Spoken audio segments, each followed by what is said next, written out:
Here I am to worship, here I am to bow down, here I am to say that you're my God.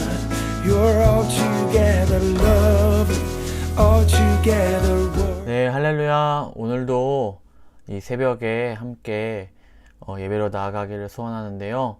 오늘 하루도 거룩한 리듬으로 살아가는 우리 푸른나무 교회 성도분들 한 분 한 분 되시기를 축복합니다.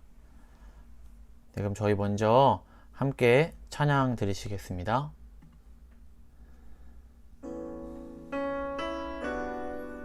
네, 오늘의 찬양은 주님은 산 같아서 라는 찬양입니다. 우리가 유일하게 의지할 대상은 하나님이심을 고백합시다. 안개가 날 가리워 내 믿음은 들리려 할 때 나 주님께 나아가네. 주님은 산 같아서 여전히 그 자리에 계셔. 눈을 들면 보이리라 날 위한 그 사랑. 주는 나의 도움이시며 주의 계획 영원하시네. 주의 위엄 앞에 믿음으로 순종해 예배드리리. 주님께서 날 이끄시며 주가 항상 함께 하시네. 주의 사랑 안에 믿음으로 순종해 예배드리리 영원히.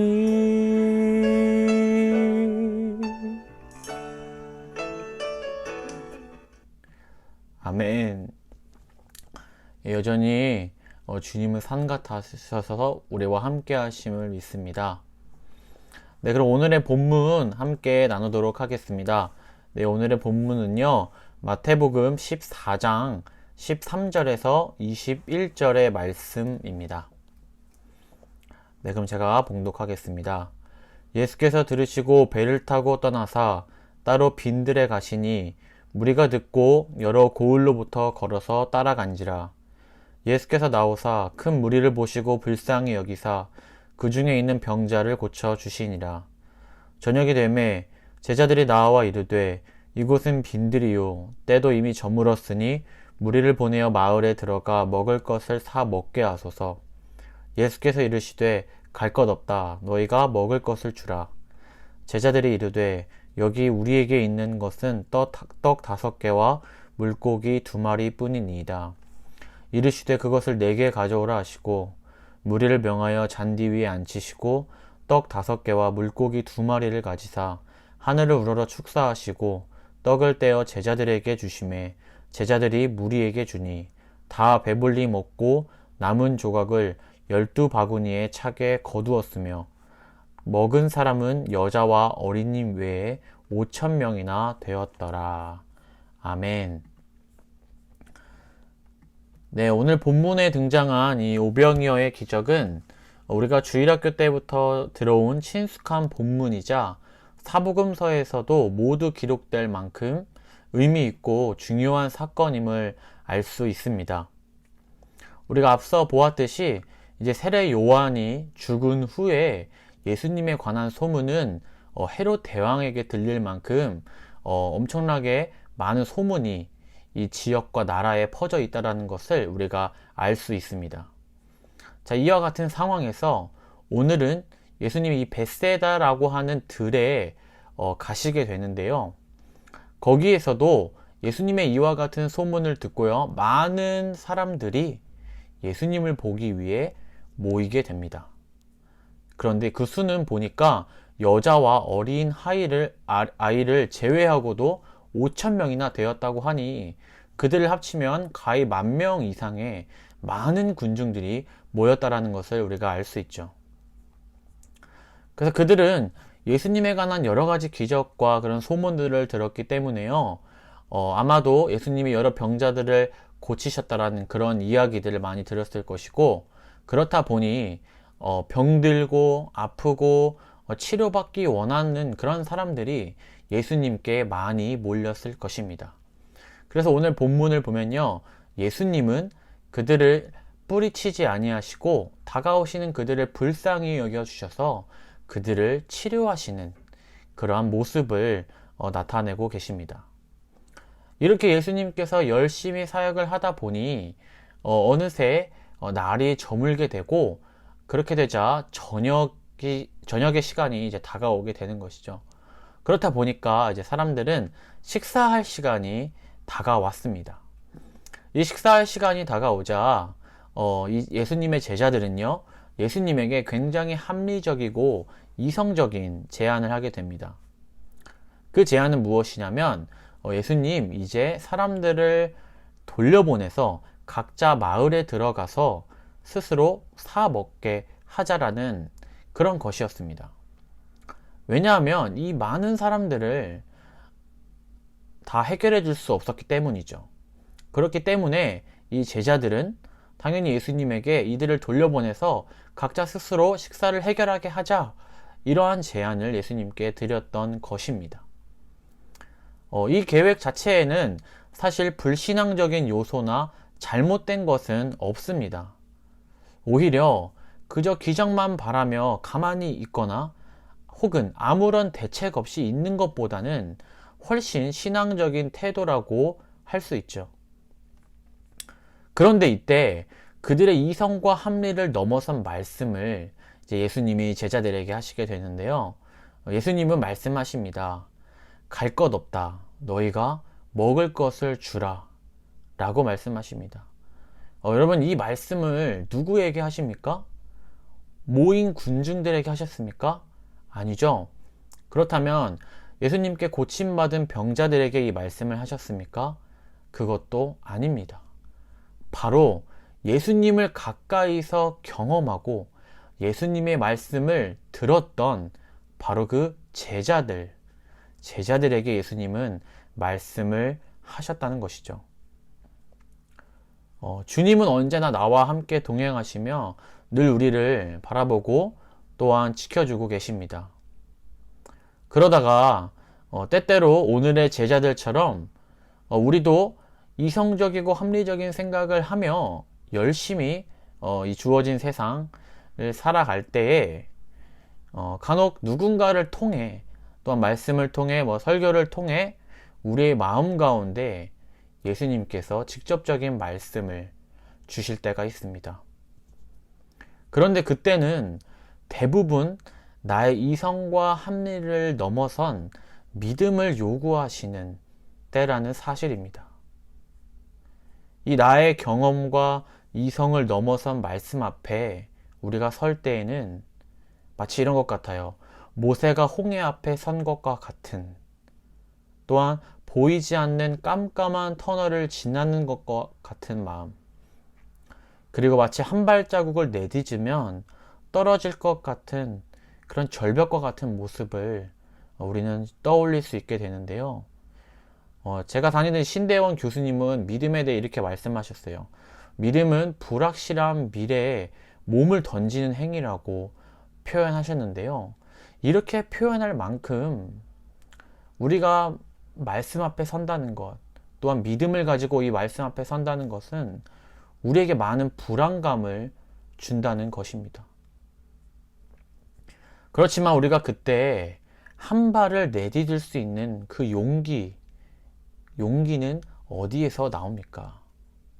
그 용기는요, 이제 더 이상 나의 경험과 이성이 아니라 오직 나와 함께 하신 하나님으로부터, 또한 그분께서 하신 말씀으로부터 나오게 됩니다. 바로 내가 너와 함께 하겠다. 두려워하지 말라. 나는 너의 하나님이다. 너희를 이집트로부터 구원한 이를 기억하라. 와 같은 말씀들이요. 이 이후의 이야기는 우리 모두 알다시피 예수님은 물고기 2마리와 떡 5개로 10,000명에 가까운 군중들을 먹이십니다. 예수님이 이 기적을 행하실 때 필요한 것은 내가 생각했을 때, 우리가 생각했을 때 터무니없이 적다고 느끼는 바로 물고기 2마리와 떡 5개라는 것입니다. 이성적으로 합리적으로 생각했을 때 이거 가지고는 도저히 이 많은 인원을 먹일 수 없다라고 생각한 바로 그것으로 예수님은 기적을 베풀었다는 것입니다. 이 기적은 어떻게 일어났습니까? 다시 한번 그 과정을 살펴보면 내가 생각했을 때 부족했다고 여겼던 바로 그것이요. 그것을 어떻게 합니까? 예수님께 가지고 나왔을 때, 바로 예수님께 그것을 가지고 나오는 믿음, 바로 그것을 통해서 이 기적은 일어났다는 것입니다. 아니 어쩌면 그 물고기 2마리와 떡 5개를 가지고 오는 사람에게 어떠한 믿음을 기대할 수 없었을 수도 있습니다. 어떤 대단한 믿음, 산을 옮길 만한 믿음이 있어서가 아니라 바로 예수님의 말씀에 순종하여 자신이 생각하는 바로 그 부족하다고 생각하는 그것을 가지고 나오는 그 믿음이요. 바로 그 큰 믿음이 아닐지라도 긴가민가한 마음일지라도요. 예수님께 가지고 나왔을 때 바로 그 기적은 일어났다는 것입니다. 여러분, 여러분들이 바로 우리가 지금 가지고 있는 그 문제들을, 내가 생각하고 있는 그 고민들, 또한 나의 꿈과 바로 그 비전을요, 가지고 나왔을 때입니다. 우리의 믿음을 돌아보면 사실 대단하지 않은 것 같아요. 때론 절대 흔들릴 것 같지 않은 나의 믿음이 있지 않을까라고 생각할 때 때론 모래성과 같은, 쉽게 무너질 것과 같은 그런 연약한 믿음을 가진 나의 모습을 또한 바라보곤 합니다. 여러분, 하지만 괜찮습니다. 우리의 흔들리고 연약한 믿음일지라도요, 마치 10,000명이 넘는 군중 앞에선 바로 그 물고기 2마리와 보리떡 5개와 같은 모습이 나의 이 믿음의 모습일지라도요, 예수님은 그 겨자씨만한 우리의 믿음, 그것을 가지고 놀라운 일들을 행하시는 분이십니다. 예수님은 우리의 이 연약한 믿음에 신실하게 응답하시며 우리가 구하지 않는 것까지도 주실 수 있는 그 분이 바로 우리가 믿고 있는 나의 아버지 예수 그리스도라는 사실입니다. 우리가 이 사실을 믿으며 나아가는 은혜가 있기를 소망합니다. 오늘 하루도 주님이 우리의 삶에 개입하시고 말씀하실 때 믿음이 필요한 순간이 있을 것입니다. 오직 말씀에 의지하여 나와 함께 하신 예수님을 기억하며 나아가시길 소망합니다. 그리고 주님이 주시는 그 놀라운 기적들을 풍성히 경험하시며 살아가는 축복이 있기를 기도합니다. 네, 그럼 우리 오늘 함께 기도했으면 좋겠는데요. 이제 우리 마음 가운데 주시는 성령님의 음성이 있다면 그 말씀 가지고 함께 기도하길 원하고요. 또한 교회 학교를 위하여서 기도해 주셨으면 좋겠습니다. 주일학교가 사순절을 오늘부터 시작하게 되는데요. 정말 사순절 기간을 통하여 다시 한번 예수님을 만나고 다시 한번 예수님의 그 고난과 그 우리를 위하여 돌아가신 그 사랑을 경험할 수 있는 시간이 될 수 있게 해달라고 기도해 주시고, 또 우리가 교사 충원을 위해서 계속 기도하고 있는데요. 교사가 잘 이렇게 모집되어서 좀 함께 섬길 수 있는 그런 분들을 보내달라고 함께 중보해 주셨으면 좋겠습니다. 네, 그럼 이 기도 제목을 가지고 함께 기도하시겠습니다.